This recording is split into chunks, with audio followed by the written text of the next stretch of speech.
जय हिंद दोस्तों, स्वागत है आप लोग का ग्रामीण कोचिंग में। पिछली वीडियो में हम लोग बात किए थे हाइड्रोकार्बन के बारे में, हाइड्रोकार्बन क्या होता है और यह कितने प्रकार के होते हैं। दोस्तों, अगर आप लोग वो वीडियो नहीं देखे हैं तो वीडियो को जाकर देख लीजिएगा। उसमें हम संतृप्त हाइड्रोकार्बन के बारे में अच्छे से बता दिए थे। तो आज हम पढ़ेंगे असंतृप्त हाइड्रोकार्बन। असंतृप्त हाइड्रोकार्बन और एल्कीन और एल्काइन क्या होता है तथा इनके आईपीएससी किस तरह लिखे जाते हैं। आज हमें यही 3 टॉपिक की बात करना है। दोस्तों, जैसा कि आपको पता है कि हम बेसिक केमिस्ट्री क्लास ले रहे हैं, जो क्लास 9 से क्लास 12 के सभी स्टूडेंट के लिए बहुत ही इंपॉर्टेंट है। अगर आप लोग को बेसिक केमिस्ट्री आ गई तो आप लोग को अच्छी सी केमिस्ट्री आ जाएगी, आप लोग केमिस्ट्री से डर नहीं लगेगी। तो आइए अब हम शुरू करते हैं आज का टॉपिक। संतृप्त हाइड्रोकार्बन तो पढ़ चुके थे, असंतृप्त हाइड्रोकार्बन क्या होता है। दोस्तों देखिए, पिछले वीडियो में आपको बता दिए थे कि संतृप्त हाइड्रोकार्बन वे हाइड्रोकार्बन होते हैं जिनमें केवल एकल बंध पाया जाता है। संतृप्त हाइड्रोकार्बन वे कार्बन होते हैं जिसमें केवल एकल बंध पाया जाता है। दोस्तों, यहाँ हमें पढ़ना है असंतृप्त हाइड्रोकार्बन। दोस्तों, जिस हाइड्रोकार्बन में एकल बंध न पाया जाए उसे हम लोग असंतृप्त हाइड्रोकार्बन कहते हैं, या हम दूसरे भाषा में ऐसे कह सकते हैं, ऐसा हाइड्रोकार्बन जिसमें केवल द्विबंध या त्रिबंध पाया जाता हो वे का हाइड्रोकार्बन असंतृप्त हाइड्रोकार्बन कहलाते हैं। एक बार फिर आप लोग रिवाइज कर लीजिए, जिसमें एकल बंध पाया जाएगा वो असंतृप्त होगा, और जिसमें डबल बंध या ट्रिपल बंध पाया जाएगा वह आपका असंतृप्त हाइड्रोकार्बन होगा। ये तो आप समझ गए होंगे असंतृप्त हाइड्रोकार्बन क्या होता है। और दोस्तों, आपको हाइड्रोकार्बन का मतलब पता चल गया होगा, इसमें केवल सी और एच होता है। सी मतलब कार्बन और मतलब हाइड्रोजन, इसलिए हम हाइड्रोकार्बन कहते हैं। मतलब ऐसा होगा जिसमें कार्बन और कार्बन के बीच डबल बॉन्ड या ट्रिपल बॉन्ड होता है, द्विबंध या त्रिबंध होता है, उस प्रकार के हाइड्रोकार्बन को हम लोग असंतृप्त हाइड्रोकार्बन कहते हैं। दोस्तों, इनके अंतर्गत एल्कीन आते हैं और एल्काइन आते हैं। आइए हम इस पे अच्छे से बात करते हैं। हाँ, तो दोस्तों हमें पढ़ना है एल्कीन। हम बताएं जैसे एल्कीन। दोस्तों, आपको अभी जस्ट हम बताएं कि हाइड्रोकार्बन तो संतृप्त हाइड्रोकार्बन दो प्रकार के होते हैं, एल्कीन और एल्काइन। और इसमें दोस्तों डबल बॉन्ड और ट्रिपल बॉन्ड पाया जाता है। जिस यौगिक में डबल बॉन्ड और ट्रिपल बॉन्ड पाया जाता है वो आपका असंतृप्त हाइड्रोकार्बन होगा, और जिसमें केवल सिंगल बॉन्ड पाया जाता है वो आपका संतृप्त होगा। तो आप लोग समझिए दो प्रकार होते हैं। तो आइए हम पहले प्रकार का बात करते हैं। दोस्तों देखिए, पहला जो है उसे हम लोग कहते हैं एल्कीन। दोस्तों, इसको हम लोग एल्कीन श्रेणी भी कहते हैं। तो देखिए एल्कीन क्या होता है। तो एल्कीन में जो सबसे नोट करने वाली बात है या इंपॉर्टेंट बात है, बस इसमें अगर 3 चीजें जान गए तो आप एल्कीन को चुटकी में पहचान सकते हैं। दोस्तों, जो पहला है, दोस्तों एल्कीन में कार्बन और कार्बन के बीच, मतलब कार्बन और कार्बन के बीच डबल बंध पाया जाता है। इसको आप लोग याद रखिएगा, कार्बन और कार्बन के बीच द्विबंध पाया जाता है। जिसका दूसरा टॉपिक मतलब जो दूसरा पॉइंट है, पहले तो क्या कार्बन और कार्बन के बीच द्विबंध पाया जाता है, और दोस्तों दूसरा है इसमें इसमें कार्बन की संख्या, कार्बन की संख्या हाइड्रोजन हाइड्रोजन की आधी होती है, आधी होती है। इसको आप लोग याद रखिएगा। मतलब इसमें जितने हाइड्रोजन होंगे उसका आधा कार्बन होगा, या हम दूसरे भाषा में कह सकते हैं जितने कार्बन होंगे उसका दोगुना हाइड्रोजन होगा। तो आइए सिर्फ हम एक फॉर्मूला आते हैं। तो इसका जो फंक्शनल फॉर्मूला होता है, देखिए दोस्तों, इसका होता है CnH2n। दोस्तों यही होता है। देखिए कार्बन और जो n है यह संख्या बताता है, तो यहाँ n है तो यहाँ दोगुना n है। इसको आप याद रखिएगा। मतलब कार्बन की संख्या जितना होगा उसका दोगुना हाइड्रोजन होगा। यह है आपका इसकी पहचान एल्कीन की। यह बातें आपको याद रखना है। और जो दोस्तों चौथी बातें आपको याद रखना है, दोस्तों देखिए इसका आईपीएस लिखते समय एल्क के अंत में ई को जोड़ते हैं, याद रखिएगा। आईपीएस लिखते समय आईपीएससी के समय इसके अंत में ई को जोड़ते हैं, ई को जोड़ते हैं। आइए अब हम जो पॉइंट होता है आप लोगों को ये याद हो गया, इस पे हम बात करते हैं। दोस्तों देखिए, सबसे पहले बात करें, इसमें कार्बन और कार्बन के बीच द्विबंध होता है। अगर कार्बन और कार्बन के बीच दोस्तों द्विबंध है तो यह मान के चलिए यह आपका एल्कीन है, और अगर यह एल्कीन है तो यह आपका असंतृप्त हाइड्रोकार्बन है, क्योंकि असंतृप्त हाइड्रोकार्बन डबल बंध पाए जाते हैं। तो दूसरा, इसमें कार्बन की संख्या H की आधी होती है, या कहें तो कार्बन की जो संख्या होती है हाइड्रोजन उसके दोगुना होता है। आइए इसको हम देखते हैं। जैसे इसका हम लोग फार्मूला पढ़े हैं, CnH2n। देखिए CnH2n। तो देखिए यहाँ पर अगर आप C की जगह आप अगर A का रखते हैं, देखिए C1 और H2 × 1, C1 और H2। आप यहाँ ध्यान से देखिए, यहाँ कार्बन 1 है तो हाइड्रोजन 2 है, मतलब कार्बन जितना भी रहेगा हाइड्रोजन उसका दोगुना रहेगा। यहाँ पर देखिए अगर n की जगह आप 2 रखते हैं, CnH2n। देखिए C2H2 × 2, C2 और H 2 दूनी 4। तो एकदम साफ आपको दिखाई दे रहा होगा, कार्बन की संख्या 2 है, हाइड्रोजन की संख्या 4 है, मतलब हाइड्रोजन हमेशा इससे दोगुना में रहेगा। अगर आपसे हम बोल दें कि आप कार्बन की जगह आप n की जगह 4 रखिए तो आप बेच रखिए C4 और H8 कर दीजिए, बस फार्मूले की आवश्यकता ही नहीं पड़ेगी। ऐसे पढ़िए तुरंत। C5 है तो भाई H कितना होगा, C5H10, C6H12, C7H14, C8 H16। मतलब देखिए यहाँ पर कितना आसान है। एल्कीन की पहचान ये है, कार्बन जितना भी होगा हाइड्रोजन उसका दोगुना होगा, यही एल्कीन की पहचान है। देखिए आपसे हम बोल रहे हैं, आप C की जगह n की जगह 10 बोलेंगे C10H20, C10H20। यही हो गई इसकी पहचान। तो आई होप आप लोग इतना तो समझ गए होंगे कि आप एल्कीन को कैसे पहचानेंगे। आइए आपके साथ हम छोटा सा खेल खेलते हैं, देखते हैं आप इस खेल को खेल पाते हैं कि नहीं। तो देखिए पिछले वीडियो में हम आपको बताए थे, आपको एल्केन हम पढ़ा दिए थे। एल्केन तो उसका जो फार्मूला होता है वो होता है CnH2n। एल्कीन का फार्मूला होता है लेकिन उसमें +2 को हम ऐड कर देते हैं। इसका मतलब यह होता है कि कार्बन का संख्या जितना रहेगा हाइड्रोजन उसके दूना से 2 अधिक रहेगा। तो C2 देखिए 2 into sorry 2 into 2 plus 2 C2H4 देखिए 2 दूनी 4 और 4 2 6। देखिए यहाँ पे 2 दूनी 4 और 4 2 6, मतलब यहाँ पर दूने से 2 अधिक है। कार्बन की संख्या जितना रहेगा हाइड्रोजन के दूने से 2 अधिक रहेगा। ये हो गया आपका एल्केन। और एल्कीन में केवल कार्बन की संख्या हाइड्रोजन से 2 गुना रहेगा, सॉरी मतलब हाइड्रोजन संख्या कार्बन की 2 गुना से रहेगा। तो आप इतना तो समझ गए होंगे, एल्केन में दूना से 2 अधिक होगा और इसमें केवल दूना होगा। तो आप ही बताइए यहाँ पर यह एल्केन है कि एल्कीन है, जल्दी से जवाब दीजिएगा। देखिए C5H10 C6H14 C7H14 C3H8। आप यहाँ बताइए कौन एल्केन है कौन एल्कीन है। आप दो बात याद रखिए, एल्केन में कार्बन जितना होगा हाइड्रोजन के 2 गुना से 2 अधिक होगा और एल्कीन में कार्बन जितना होगा हाइड्रोजन का 2 गुना होगा। तो देखिए C3H8 मतलब 3 दूनी 6 और 6 2 8, मतलब यहाँ पर दूना तो है पर दूने से 2 अधिक है। तो जब अधिक रहेगा तो यह आपका हो जाएगा एल्केन हो जाएगा। यहाँ पर देखिए C5H10 कार्बन 5 है हाइड्रोजन 10 है, मतलब केवल दूना है, 2 अधिक नहीं केवल दूना है, तो ये हो गया आपका एल्कीन, ये हो गया आपका एल्कीन। यहाँ पर देखिए C6H14 मतलब 6 दूनी 12 और 12 2 14 दोनों से 2 अधिक है, मतलब ये हो गया आपका एल्केन। C7H14 मतलब 7 दूनी 14, मतलब कार्बन 7 है हाइड्रोजन 14 है। तो जब कार्बन की संख्या जितनी हो हाइड्रोजन उसका अगर 2 गुना होता है तो हम लोग कहते हैं एल्कीन, मतलब यह हो गया आपका एल्कीन। तो आप लोग इतना तो समझ गए होंगे कि एल्कीन और एल्कीन को हम कैसे पहचानेंगे। आइए अब हम बात करते हैं इसका स्ट्रक्चर कैसे बनाएंगे और इसके आईपीएससी को कैसे लिखेंगे। आइए दोस्तों हम बात करते हैं इसके स्ट्रक्चर के बारे में। तो दोस्तों देखिए आप C की जगह आप कुछ भी रख सकते हैं। आइए दोस्तों हम C की जगह हम 3 रखते हैं, C3H2 इंटू 3 मतलब C3 और H6। आप खुद मैच कर लीजिए, 3 दूनी 6, अगर दूना है तो आपका मैथ गणित सब कुछ सही है, यह आपका बिल्कुल सही एल्कीन बना है दोस्तों, यह है आपका एल्कीन C3H6। तो देखिए इसे हम लोग कहते हैं अणु, इसको हम लोग दोस्तों कहते हैं अणु सूत्र। अणु सूत्र दोस्तों देखिए यह आपका अणु सूत्र है। अब इस अणु सूत्र से हम चेक करेंगे कि यह मतलब ये कैसे बना है, इसका हम लोग स्ट्रक्चर के बारे में बात करेंगे, इसके ढांचा के बारे में बात करेंगे। तो देखिए दोस्तों अगर इसका आपका संरचना मानने की बात करें, मतलब यह कैसे बना है, ये तो एकदम एक क्या कहते हैं कंबाइंड रूप में है, मतलब पूरा एक साथ जुड़ा रूप में, तो इसको हम लोग विस्तार रूप में करेंगे। देखो दोस्तों इसका स्ट्रक्चर 2 तरीके से बनता है, आप इसके स्ट्रक्चर को 2 तरीके से बना सकते हैं दोस्तों। एक होता है बिंदु संरचना, एक होता है बिंदु संरचना, और दोस्तों दूसरा होता है रेखीय संरचना। रेखीय संरचना देखिए यह 2 होते हैं। तो सबसे पहले हम बात करते हैं बिंदु संरचना की, फिर हम बात करेंगे रेखीय संरचना की। तो देखिए दोस्तों बिंदु संरचना क्या है, बिंदु संरचना में इनकी इलेक्ट्रॉनों के साझेदारी को दिखाया जाता है कि कौन कितना दे रहा है और किससे कितना ले रहा है, यह इसे हम बिंदु संरचना दिखाते हैं। और दोस्तों रेखा संरचना में यह दिखाया जाता है कि कितने इलेक्ट्रॉन दिया जा रहा है और कितना लिया जा रहा है, तो दिए और लिए जाने से किस प्रकार का बॉन्ड बन रहा है। तो इसमें हम लोग इलेक्ट्रॉनों की संख्या की बात करेंगे और इसमें हम लोग इलेक्ट्रॉनों की संख्या से बने बॉन्ड के बंध के बारे में हम लोग बात करेंगे। तो आइए हम देखते हैं इसका बिंदु संरचना जो C3H6 है। तो दोस्तों जब भी अगर बिंदु संरचना की बात की जाए, जब भी, तो आप देखिएगा जिसकी संख्या कम है उसे आप पहले लिख लीजिए, जिसकी संख्या कम उसे आप पहले लिख लीजिए बीच में। ऐसे लिखिए कार्बन कितना है 3 है, ऐसे लिखिए 1, थोड़ा सा लिखिए 2 और 2 लिखिए 3, मतलब इनके बीच थोड़ा थोड़ा दूरी लगा दीजिए। तो ये 3 कार्बन हो गए। अब देखिए आपको 6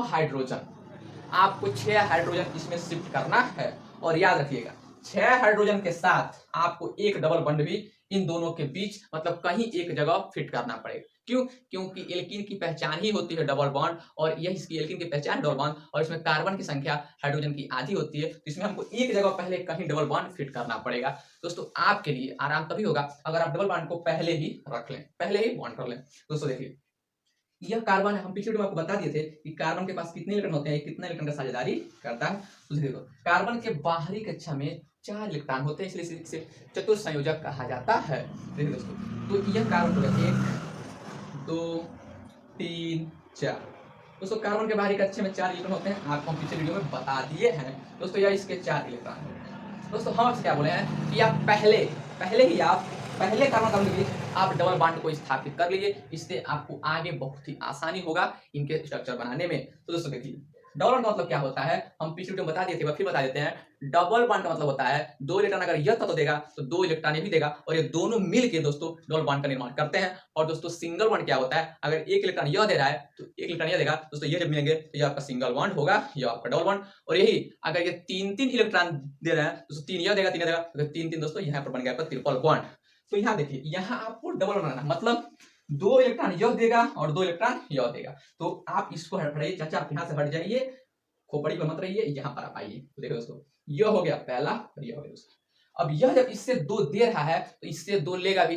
अब देखिए दोस्तों यह बॉन्ड ऐसे कैसे बनेगा, जब तक दोस्तों ताली कभी भी 2 हाथ से बजती है ना, तो एक हाथ से ताली बजेगी नहीं। देखो दोस्तों जब यह 2 इलेक्ट्रॉन दे रहा है तो ये भी कहेगा आओ हम भी दोनों लेके डबल बॉन्ड बना लेते हैं। तो देखो दोस्तों यहाँ पर 2 इलेक्ट्रॉन यह देगा, बस आप यही आपका मेन था। जब आप इनके बीच डबल बॉन्ड बना दिए, मतलब 2-2 इलेक्ट्रॉन की साझेदारी कर दिए, आपको नो टेंशन। अब आपको देखिए इसका कितना इलेक्ट्रॉन बच रहा है, और जहां भी बच रहा है तहां पर आप हाइड्रोजन को रख दीजिए। तो देखिए कार्बन का 1 2 3 4 इसका कंप्लीट है, इसका 1 2 यहाँ पर दोस्तों 3, मतलब 3 हो गया। और दोस्तों एक इलेक्ट्रॉन इसको दीजिए तभी ना इससे जुड़ा रहेगा, वरना आप अगर इसके ऊपर दे देंगे तो बेचारा यह इससे कैसे जुड़ेगा, यह इससे छूट जाएगा, तो गाना लगेगा नहीं, छोड़ दिया साथ तन्हाई में, दूसरों ने लगेगा। तो आप इसको 1 दे दीजिए, और जब यह 1 देगा तो यह भी देगा। तो देखो दोस्तों यह तीनों कार्बन पहले आपस में जुड़ गए कि नहीं जुड़ गए, यहाँ देखिए यहाँ 2 को से जुड़ा, यहाँ 1 से जुड़ा, मतलब जुड़ गए। अब देखिए इस कार्बन पास 1 2 3 4, इसके पास 1 2 3 4, इसका 1 है, तो इसका सभी 3 और बचा है, तो इन तीनों को आप व्यवस्थित कर सकते हैं।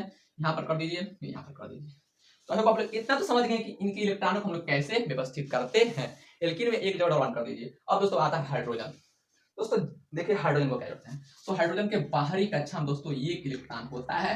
दोस्तों हाइड्रोजन के पास एक इलेक्ट्रॉन होता है, तो देखो यहाँ पर इलेक्ट्रॉन है, तो एक हाइड्रोजन को आप यहाँ पे रख सकते हैं, यह है आपका हाइड्रोजन। दोस्तों हाइड्रोजन चाहता है हमारा डुप्लेट कंप्लीट हो जाए, हाइड्रोजन नहीं चाहता है कि हम कम से कम 2 हो जाएं, सिंगल ना रहे, कम से कम हम डबल हो जाएं। और कार्बन चाहता है कि कम से कम हम 8 हो जाएं, डबल ट्रिपल ट्रिपल छोड़िए, इसलिए सोचता है हम 8 हो जाएं, और ये सोचता है हम 2 हो जाएं। तो दोस्तों इसके पास 1 है, इसके पास खुद 1 है हाइड्रोजन के पास, यहाँ पर आप ध्यान से देख लीजिए, तो 1 इससे लेगा, तो दोस्तों देखिए यहाँ पर यह इसका 1 हो गया। अब एक यहाँ पर भी है, तो एक हाइड्रोजन यहाँ पर भी लाइए, दोस्तों ध्यान से देखिए इसका डुप्लेट कंप्लीट हो गया, मतलब ये भी डबल हो गया। अब देखिए कार्बन हाइड्रोजन कहाँ जुड़ सकता है, यहाँ जुड़ेगा, यहाँ नहीं जुड़ेगा, क्योंकि ये सब आपस में खुद जुड़ गए हैं। तो देखिए यहाँ पर जुड़ सकता है, तो आप इनको बना लीजिए। अब दोस्तों देखिए यहाँ पर जुड़ सकता है, यहाँ पर जुड़ सकता है, यहाँ पर जुड़ सकता है। तो देखिए आप इनको अच्छे से बना लीजिए। दोस्तों कार्बन डबल हो गया, तो थोड़ा इनकी संख्या को गिनिए, तो 1 2 3 4 5 6 हाइड्रोजन है, 1 2 3 कार्बन है, 3 दूनी 6 दूना है, लग रहा है सही है। देखिए C3 मैच करिए H6, मतलब आप जो स्ट्रक्चर बनाए हैं बिल्कुल सही है। अब देखिए दोस्तों हाइड्रोजन का तो सब 2 कंप्लीट, अब कार्बन का आता है क्या, हमें कम से कम 8 चाहिए, हमारा 2 4 में पेट नहीं भरता है, हमें कम से कम 8 चाहिए। दोस्तों इसको 8 दीजिए। दोस्तों कार्बन पास कितना होता है, 1 2 3 4, कार्बन के पास खुद का 4 इलेक्ट्रॉन होता है, और ये चाहता है वो चारों किसी और से 4 लेके आए कि हम 8 हो जाए। तो दोस्तों देखिए यह इसको दिया, इसे भी मान सकता है दोस्तों, यह 2 4। दोस्तों अगर यह 2 इसको दे रहे हैं, 2 इससे ले भी तो सकते हैं। देखिए 1 2 3 4 5 6 7 8। दोस्तों इस कार्बन का आप ध्यान से यहाँ पे देखेंगे, तो इस कार्बन का ऑक्टेट मतलब 8 वो कंप्लीट हो गया। समझिए तो ये कहता है हमें कम से कम 8 रूम चाहिए, 8 घर चाहिए, या 8 गर्लफ्रेंड चाहिए। तो इसको 8 को मिल गया, इसका जोड़ी फिक्स हो गया। अब यह खुश हो गया, तो इसे 8 दीजिए और इसे कम से कम 2 दीजिए। तो देखिए दोनों खुश हैं, हाइड्रोजन भी 2 के साथ खुश है और यह 8 के साथ खुश है। अब आइए, अब इस कार्बन को छोड़िएगा वरना ये कार्बन घुसी आ जाएगा। दोस्तों यहाँ पर देखिए 1 2 3 4, इसका खुद का 4 है, तो यह 2 इसे दिया तो 2 इसे मिलेगा, 1 2 3 4 हो गया, 1 इसे दिया 1 इसे लेगा, 5 6 हो गया, और 1 इसका है इसको दिया है, तो 5 1 6 और 6 1 7 हो गया। तो इसका भी ऑक्टेट कंप्लीट हो गया। 7 के बाद यहाँ बचा 8 हो गया। गिनिए 1 2 3 4 5 6 7 8, तो कंप्लीट 8। अब इस देखिए इस कार्बन का ऑक्टेट कंप्लीट है कि नहीं कंप्लीट है। देखिए इसके पास कितना, 2 इधर 2 4 2 6 और 7 और 8, मतलब यहाँ से आप इसको ऐसे बना सकते हैं। देखिए यह बन गया इसका बिंदु संरचना। सभी कार्बन का ऑक्टेट कंप्लीट है, सभी कार्बन का डुप्लेट कंप्लीट है।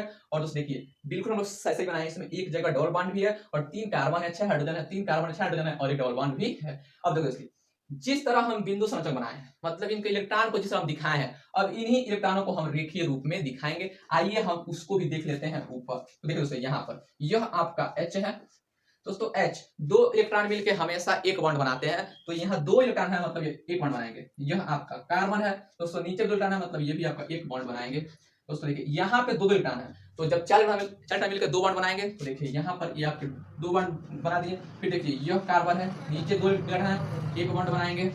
देखिए यहाँ पर भी दो इलेक्ट्रॉन है तो एक बॉन्ड बनाएंगे। फिर यह कार्बन आ गया, नीचे है तो एक बॉन्ड बनाएगा।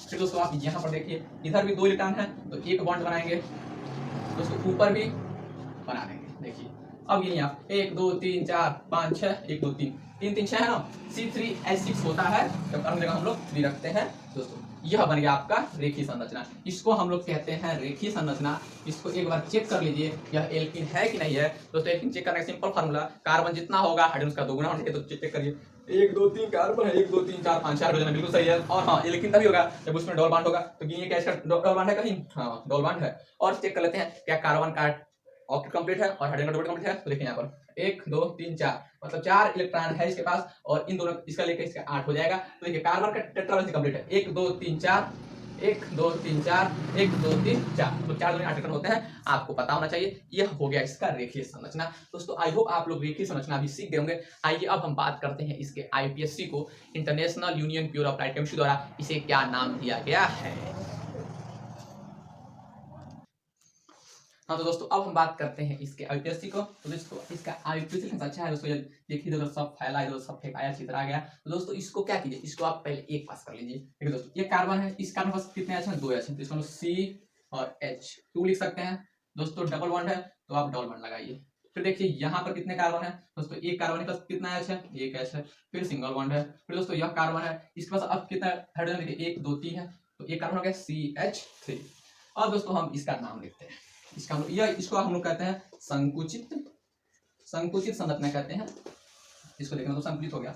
अब देखिए यहाँ पर अब हम बात करते हैं इसको IPSC को। तो हम लोग IPSC से आपको हम बता देते हैं IUPAC आपको हम बता दिया है। इसके अंत में हम लोग ENE को जोड़ते हैं, और हम लोग ENE को किसमें जोड़ते हैं? तो हम लोग अल्क के Al के अंत में हम लोग ENE जोड़ते हैं दोस्तों। अल्क क्या होता है? अल्क मतलब कार्बन की संख्या, कार्बन संख्या जितनी होगी उसका कुछ कुछ नाम होता है, जो हम आपको पिछले वीडियो में बता दिए थे। तो दोस्तों इसमें कितना कार्बन है? 1 2 3, मतलब इसमें 3 कार्बन है। तो 3 कार्बन को कहते हैं मेथ एथ प्रोफ।